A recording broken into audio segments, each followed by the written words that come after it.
Welcome to Amazing World Channel.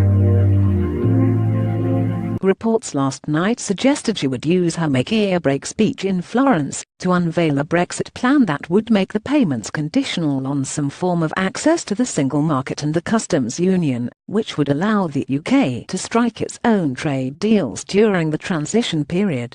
Her speech will also present an optimistic Brexit vision as she tries to move on from the cabinet splits and challenges that have marked the Brexit process. Mrs May will stress the importance of achieving a final Brexit deal that is in the interests of both sides. If we can do that, when this chapter of our European history is written, it will be remembered, not for the differences we faced, but for the vision we showed, not for the challenges we endured, but for the creativity we used to overcome them, not for a relationship that ended but a new partnership that began, the Prime Minister will say. Mrs May will insist that Britain's future is bright, despite the challenges faced as a result of Brexit.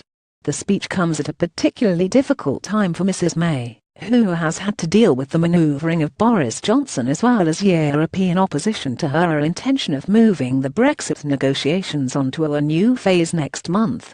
Mrs May will say, while the UK's departure from the EU is inevitably a difficult process, it is in all of our interests for our negotiations to succeed. So I believe we share a profound sense of responsibility to make this change work smoothly and sensibly, not just for people today, but for the next generation who will inherit the world we leave them.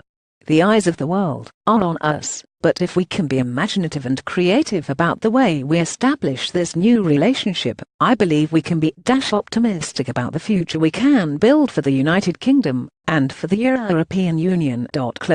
Since EU withdrawal was triggered, little progress has been made on the key issues, including the status of the Ireland-Northern Ireland border, and the amount Britain must pay to settle its financial commitments to the bloc. EU officials say talks cannot move on until these issues been agreed. Meanwhile, Mrs May's cabinet is split between those like Mr Johnson, who wants a sharp break with the EU, and those such as Chancellor Philip Hammond, who wants a long transition period. The Prime Minister's speech, which will build on the Brexit plans she set out in Lancaster House in January, will set out her vision for a bold economic and security partnership with a time-limited implementation period to avoid a cliff edge change for businesses adjusting to the new arrangements. But she is thought to have rejected a Swiss-style European Economic Area deal, which could have involved ongoing payments to Brussels and potentially accepting the free movement of people. Mr Johnson, the Foreign Secretary, whose intervention on Brexit last week led to speculation he might be about to resign, was opposed to any continued payments for single market access after the transitional period expires. After a marathon 24-hour session of the cabinet yesterday, Mr Johnson and Mr Hammond, who have been at loggerheads all summer over Brexit, left number 10 together in an apparent show of unity.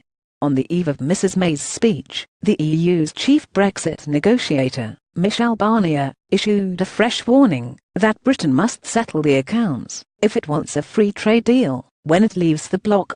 Mr Barnier said there was still major uncertainty over the UK's approach on key issues and a question of trust about the financial settlement.